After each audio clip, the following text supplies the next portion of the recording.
আমরা মানুষ, আমরা উই আর ইন্টেলেকচুয়াল বিং, আমরা হচ্ছে বুদ্ধিবৃত্তিক প্রাণী। অর্থাৎ আল্লাহ তাআলা আমাদেরকে ফ্রি উইল দিয়েছেন, আমাদেরকে ক্রিটিক্যালি থিঙ্কিং করার সুযোগ দিয়েছেন, বিচার, বুদ্ধি, বিবেক, কমন সেন্সকে কাজে লাগানোর সুযোগ আল্লাহ তাআলা আমাদেরকে দিয়েছেন। এবং এজন্যই আল্লাহ তাআলা আমাদেরকে আশরাফুল মাখলুকাত বানিয়েছেন। এবং চিন্তা আর বিবেককে খাটানোর জন্য আল্লাহ তাআলা মহামূল্যবান একটা অঙ্গ আল্লাহ তাআলা আমাদেরকে দিয়েছেন, সেটা হচ্ছে ব্রেইন, আমাদের মস্তিষ্ক। এটাকে কাজে লাগিয়ে, কমন সেন্স কাজে লাগিয়ে আমরা পৃথিবীতে সভ্যতার পর সভ্যতা নির্মাণ করেছি। পৃথিবীতে মানুষ ছাড়া অন্য কোনো প্রাণী কি এটা করতে পেরেছে?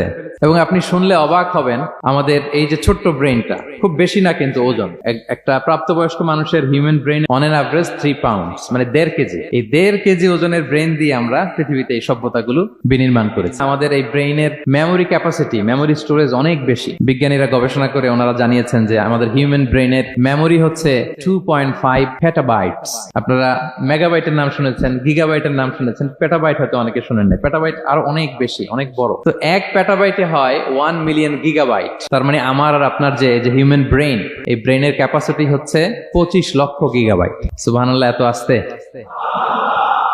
তো এই বিচার বুদ্ধি, বিবেক বুদ্ধি, এগুলোই আমাদেরকে পশু থেকে আলাদা করেছে। পশুর কিন্তু এই ইন্টেলেক্ট নাই, বিচার বুদ্ধির ক্ষমতাটা তাদের নাই। আমাদের ফ্রি থিঙ্কিং করার সুযোগ আছে, আমাদের ইন্টেলেক্ট আছে, আমাদের ইন্টেলিজেন্স আছে। আমরা আমাদের সিদ্ধান্তগুলো নিজের মন মতো করে নিতে পারি। এজন্য আমরা হচ্ছে আশরাফুল মাখলুকাত।